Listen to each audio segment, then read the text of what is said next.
Hello दोस्त, RRC या कह सकते हैं रेलवे न्यू नोटिफिकेशन, जिसमें मिनिमम सर्विस 2 ईयर या रेगुलर। अब कंट्राडिक्शन हो चला है क्योंकि अब 2 नोटिफिकेशन आ चुका सेंट्रलाइज का। हालांकि सेंट्रलाइज नहीं होके अब डिसेंट्रलाइज है। क्वेश्चन लोगों का पूछेगा कि जीडीसी में सेंट्रलाइज होगा या नहीं होगा।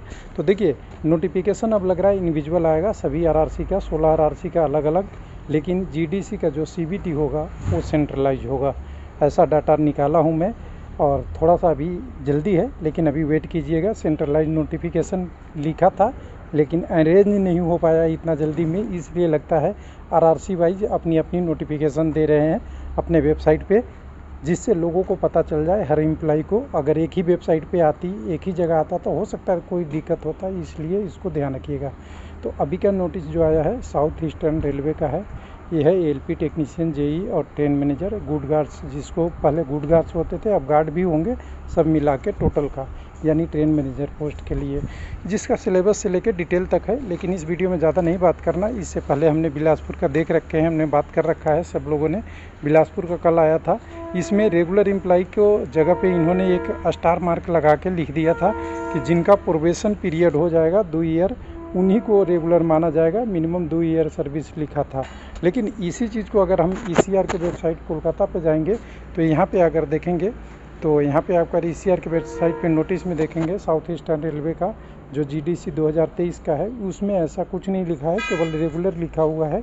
तो यहाँ पे देखिए, अब रेगुलर किसको रेलवे मानेगा उसके लिए आपको देखना पड़ेगा। पहले तो पीएफ नंबर पे ही रेगुलर हो जाता था, अब प्रोबेशन पीरियड का एक कंसेप्ट लाया है, तो उसके बारे में हम थोड़ा सा आपको यूनिट से पता करना होगा। तो 1860 से ऑनलाइन रजिस्ट्रेशन हो जाएगी, जो गुजर चुकी है, आज 19/7 है। और बाकी डिटेल आप देखेंगे तो सारा आपका यहाँ दिया हुआ है। एलपी की पोस्टों की संख्या 349 है, बाकी टेक्नीशियन की है, फिर जूनियर इंजीनियर का है, और उसके बाद आपका ट्रेन मैनेजर गुड गार्ड्स का है 212 पोस्ट। ये सारा पूरी आपकी वैकेंसी टेबल दिख जाएगी। एग्ज़ाम आपको पता ही है, सिंगल सीबीटी होगा, लेकिन एलपी और टेक्नीशियन के लिए आपको 2 सीबीटी, एक ही पार्ट में 2 part A part B CBT होगा, और साइको टेस्ट एलपी के लिए होगा। यानी जेई के लिए एक एग्ज़ाम 150 क्वेश्चन का, एलपी के लिए और टेक्नीशियन के लिए पार्ट 1 100 नंबर टेक्निकल और 75 नंबर टेक्निकल, और गुड गार्ड्स के लिए 100 नंबर का केवल नॉन टेक्निकल एग्जाम होगा, ग्रेजुएशन या ग्रेजुएट लेवल एग्ज़ाम के बेस पे। उसके बाद सारी प्रोसेस आपको दी हुई है, सारा सेलेक्ट करने का डिटेल दिया हुआ है।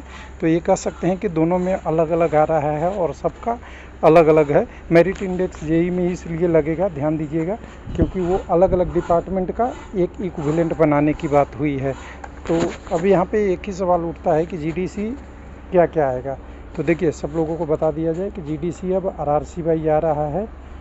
जिनका ऑलरेडी प्रोसेस में है वो कुछ लोग प्रोसेस कर रहे हैं, लेकिन इसमें सीबीटी का चांस है, सबका कंबाइंड होगा। एक ही ईसीए लेगा, एग्ज़ाम कंडक्टिंग एजेंसी एक ही आएगी, जो सभी आरआरसी को एक ही साथ एग्ज़ाम ले लेगा, इसलिए सबकी फॉर्म लगभग साथ ही आएगी। तो 2 आरआरसी का आ चुका है 16 में से, कुछ आरआरसी का कुछ एग्ज़ाम चल रहा है, उसका पोस्ट नहीं आएगा, जितना उनके बचे हुए पोस्ट है वो आएगा, लेकिन सबका सीबीटी इकट्ठा होगा, एक साथ होगा, जो एग्ज़ाम कंडक्टिंग एजेंसी एक ही होगी। थैंक यू, धन्यवाद।